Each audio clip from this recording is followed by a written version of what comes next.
Doctor صاحب inflation rate 38% سے 6.9% پر آ جانا، اس کا مطلب تو یہ ہے کہ عوام کے دکھ ختم ہو جانے چاہیے، لیکن ابھی بھی 2 وقت کی روٹی کے لالے پڑے ہوئے ہیں، تو یہ کیسے معاشی اشاری ہیں جو بہتر ہو رہے ہیں؟ دیکھیے معاشی اشاروں سے کوئی نہیں فرق پڑتا، یہ جو ڈیٹا ہوتا ہے نا، یہ جو اشارے ہوتے ہیں 6 پوائنٹ 7 پوائنٹ، یہ سب پروپیگنڈا کا حصہ ہیں۔ حکومت پروپیگنڈا اچھا کرتی ہے، اخباروں میں بڑے اشتہار چھپتے ہیں، اچھا ٹی وی پہ تقریریں ہو رہی ہوتی ہیں منسٹروں کی۔ بات یہ ہے کہ جو اسٹیٹ بینک کے گورنر صاحب کہتے ہیں نا کہ یہ کمی آئی ہے، اگر جتنی تنخواہ اسٹیٹ بینک کے گورنر کی ہے، کہ میری تنخواہ اتنی ہو نا تو مجھے بھی مہنگائی نظر نہیں آئے گی۔ انہوں نے شاید کبھی خود خریداری دیکھو نا، یہ وہ لوگ باتیں کر رہے ہیں جنہوں نے کبھی بازار میں جا کے چیز خریدی نہیں ہے۔ یہ جو وزراء بیٹھ کے تقریریں کرتے ہیں، وہ جو ہے وہ کبھی ان کو پتہ ہے کہ ریٹس کیا ہیں؟ یہ جو ہے نا انفلیشن ڈیٹے کے لحاظ سے، فگر کے لحاظ سے تو کم ہوگی، لیکن کاسٹ آف لیونگ جو ہے وہ انسان کی، وہ انہی کو پتہ ہے جو بھگت رہے ہیں۔ اور یہ جو ہے نا، دوسرا یہ ہے کہ لاجک کے تحت پاکستان میں اکانومی کے بہتر ہونے کے پراسپیکٹس نہیں ہیں۔ میں بتاتا ہوں آپ کو۔ نمبر 1، آپ تو خیرات پہ جی رہے ہیں نا۔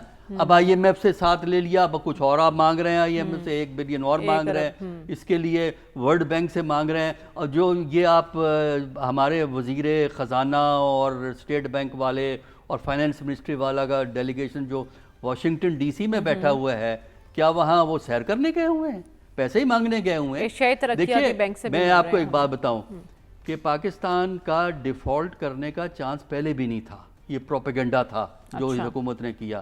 دیکھیے ڈیفالٹ وہ ملک اس وقت تو پی ٹی آئی کر رہی تھی نا یہ پروپیگنڈا، پی ٹی آئی والے کریں یا کوئی حکومت بھی یہ کہہ رہی تھی کہ ہم نے سیاست قربان کر کے ریاست بچائی ہے، سیاست اپنی سیاست بچائی ہے، عوام کی سیاست نہیں بچی ہے۔ دیکھیے میں بتا رہا تھا کہ کیوں یہ اکانومی بہتر نہیں ہو سکتی۔ نمبر 1، آپ خیرات پہ جی رہے ہیں، کسی کی بھی خیرات ہو، آئی ایم ایف کی ہے، ورلڈ بینک کی ہے، امریکہ کی ہے، ان کی ہے، اوورسیز پاکستانیز کا پیسہ ہے جو وہ یہاں آ رہا ہے ریمیٹنس میں، یا روشن ڈیجیٹل اکاؤنٹ کے اندر جو پیسہ آ رہا ہے وہ ہے پیسہ۔ آپ وہ اکانومی جو ڈومیسٹک سورسز پہ نہ ہو، وہ کبھی اکانومی بچ نہیں سکتی، نمبر 1۔ نمبر 2، جس معاشرے میں پولیٹیکل کانفلکٹ اتنا ہو جتنا ہے، اور حکومت کا ہر قدم کانفلکٹ کو بڑھاتا ہے، تو اگر یہ کانفلکٹ، پولیٹیکل کانفلکٹ آپ کم نہیں کر سکتے، اکانومی کے بہتر ہونے کے چانس نہیں ہیں۔ آپ کے ہاں انویسٹمنٹ برائے نام آئے گی، لمیٹڈ سکیل میں آئے گی۔ وجہ یہ ہے کہ جب تک آپ سیکیورٹی پرووائڈ نہیں کر سکتے، چائنیز کو جو اتنی قربانی کر رہے ہیں پاکستان کے لیے، ان کو آپ سیکیورٹی نہیں دیں گے، تو اب اگر کہیں سعودی زیادہ پاکستان میں آ گئے تو ان کو سیکیورٹی کون دے گا؟ سیکیورٹی پہ بھی ہم بات کریں گے، لیکن جن معاشی اصلاحات کی بات کر رہے ہیں خود وزیر اعظم اور گورنر اسٹیٹ بینک، کون سی اصلاحات مجھے بتائیں نا، لسٹ کریں نا ذرا۔ ہم نے کی ہیں، اہم اقدامات ہم کر رہے ہیں، اور ان اقدامات کے اب مثبت نتائج سامنے آ رہے ہیں، تبھی جو سٹاک ایکسچینج ہے وہ 14 برس کے بعد دیکھیے سٹاک ایکسچینج کی جو ہوتی ہے نا وہ بڑی مس لیڈنگ ہوتی ہے۔ سٹاک ایکسچینج کا فائدہ صرف چند لوگوں کو ہوتا ہے، اور پاکستان کی سٹاک ایکسچینج اتنی چھوٹی ہے کہ اس کو مینوپولیٹ کرنا چند بڑے جو بائرز ہوتے ہیں وہ بڑی آسانی سے پاکستان کی اس کو مینوپولیٹ کرتے ہیں۔ اصل جو اکنامک ترقی تب ہے جب عام آدمی کو فائدہ ہوگا۔ عام آدمی کی زندگی دوبر ہے، عام آدمی کی زندگی مشکل ہے، عام آدمی کے مسائل بڑھ گئے ہیں۔ آپ کیا باتیں کرتے ہیں مارکیٹ میں جا کے؟ کالم سے ویسے آج بڑی حوصلہ افزائی نہیں، وہ کالم میں میں نے صرف اتنا کہا ہے کہ 4 فیکٹر ان کے حق میں جاتے ہیں، اب اس سے فائدہ اٹھائیں گے کہ نہیں اٹھائیں گے۔ اگر فائدہ اٹھانا ہے تو یہ باتیں ایڈریس کریں جو میں اس وقت بیٹھا کہہ رہا ہوں۔ ٹھیک ہے، اپرچونٹی ہے، اسی لیے تو پروپیگنڈا ہے نا، ایس سی او کی میٹنگ ہوگی، آپ کہہ رہے یہ ہیں ہو گیا، وہ ہو اپرچونٹیز گیا۔ ہیں، لیکن حکومت کی ذمہ داری کہ ان سے فائدہ اٹھائے گی تو معاشی بحالی کے امکانات روشن ہو جائیں گے۔ سب ہمیں کس طرح سے اس معاملے کو ڈیل کرنا ہوگا؟ دیکھیں دہشت گردی میں جو پاکستان کے مخالف ہیں اور دشمن ہیں، وہ اگر پاکستان کے خلاف کام کر رہے ہیں تو کوئی اتنی حیرانی کی بات نہیں، ہمیں یہی ایکسپیکٹ کرنا چاہیے۔ پاکستان کے دشمن ہمیں خراب کریں گے، ہمارا فرض ہے کہ اس کا بندوبست کریں۔ اس میں آپ کو اقدامات بتاتا ہوں۔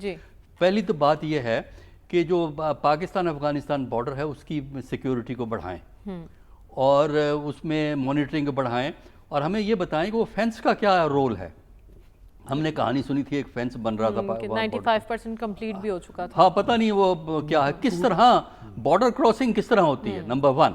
نمبر 2، دیکھیں اس قسم کی دہشت گردی میں ڈومیسٹک سپورٹ موجود ہے، اس کے بغیر اتنی بڑی دہشت گردی نہیں ہو سکتی، چاہے وہ کہیں بھی علاقے میں ہو. تو آپ یہ ڈومیسٹک سورسز کو تلاش کریں. تیسرا یہ ہے کہ لوکل سپورٹ کو موبلائز کریں، لوکل سپورٹ کو موبلائز کریں. لوکل سپورٹ جو ہے وہ دونوں سے ناراض نظر آتی ہے، حکومتی حلقوں سے بھی ناراض نظر آتی ہے، دہشت گردوں سے بھی ناراض نظر آتی ہے. تو آپ لوکل سپورٹ کو موبلائز کریں. جب تک آپ کے پاس لوکل سپورٹ نہیں ہوگی اس وقت تک آپ کو ان کے بارے میں انفارمیشن نہیں ملے گی. اور پھر سب سے اہم بات یہ ہے کہ وہ جو ماڈرن ایکوپمنٹ وہ استعمال کرتے ہیں وہ ٹھیک ہے، امریکہ کا لیفٹ اوور ہے افغانستان میں جس کو وہ استعمال کر رہے ہیں، تو آپ کو اسی حساب سے اپنی سیکیورٹی کو سٹیپ اپ کرنا ضروری ہے. ٹھیک ہے.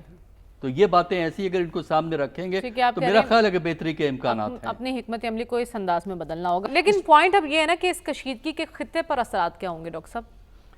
دیکھیں خطے میں غیر یقینی صورتحال اس سے پیدا ہوتی ہے. یہ جنگ پھیلے گی نہیں. اس کی وجہ یہ ہے کہ جو ایران کے علاوہ باقی ممالک ہیں جن پہ اسرائیل کارروائی کرتا ہے ان میں اتنی ہمت نہیں ہے کہ وہ کوئی بھرپور مقابلہ کر سکے. لبنان میں حزب اللہ ضرور اس کا مقابلہ کرتی ہے لیکن لبنان نہیں کرتا، حزب اللہ کرتی ہے. تو وہ اس کا وہی طریقہ رہے گا.